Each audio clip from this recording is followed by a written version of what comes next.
বিয়ে, জন্মদিন, যে কোনো উৎসব আনন্দ অনুষ্ঠানে খুব সুলভে অত্যাধুনিক ডিজাইনের মেহেন্দি পরানো হয়। ঠিকানা গোড়াবাজার, বহরমপুর। যোগাযোগের নম্বর 8617444283। বাবরি মসজিদ নিয়ে এবারে মুখ খুললেন তৃণমূলের বর্ষিয়ান এমএলএ পার্টির চেয়ারম্যান, বহরমপুর মুর্শিদাবাদ সাংগঠনিক জেলার হরিহরপাড়ার বিধায়ক নিয়ামত শেখ। তিনি বলেন, মন্দির হবে, মসজিদ হবে, কোনো অসুবিধা নেই। আপনারা দেখছেন বেলডাঙ্গাতে বাবরি মসজিদ হচ্ছে, এই নিয়ে কোথাও কি কোনো বিবাদ হচ্ছে, কোনো খুনাখুনি হচ্ছে, কোনো অশান্তি হচ্ছে? হবে না। এই বাংলা সেই বাংলা নয়। এই বাংলায় হিন্দু মুসলমান সব একসঙ্গে থাকে, আলিঙ্গন করে।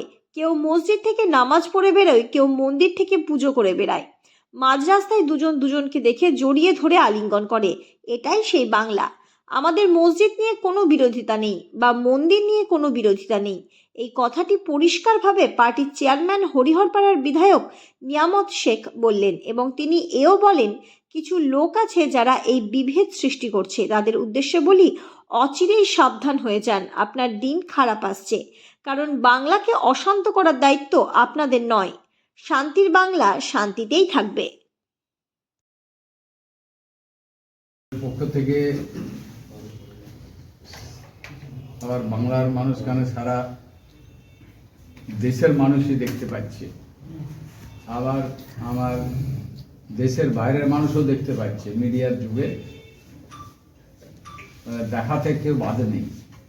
ঘটনাটা যেটা নিয়ে আপনি বললেন, তো এই মসজিদকে কেন্দ্র করে নিয়ে 2 মাস ধরে চলছে। তো তা নিয়ে ওখানকার মানুষ যে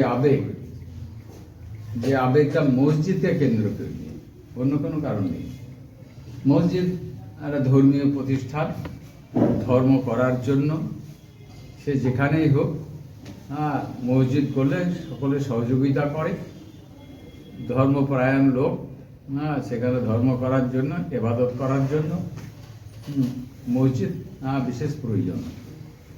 তো এই বাবরি নাম যাতে মানে মসজিদকে যেভাবে বাবরি নামের ক্ষেত্রে হয়েছে, সেটা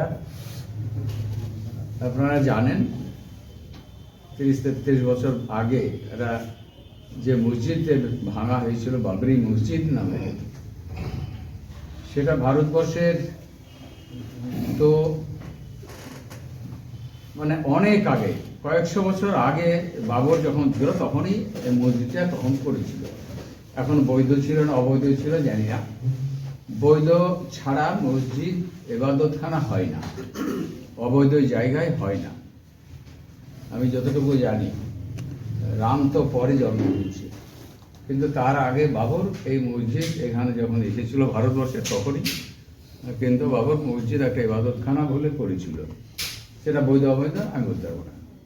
তো সেটাকে ভাঙা হয়েছে, বিজেপি সরকার ভেঙে একটা মুসলিম সম্প্রদায়ে ইসলাম ধর্মের উপর একটা আঘাত আনা হয়েছিল।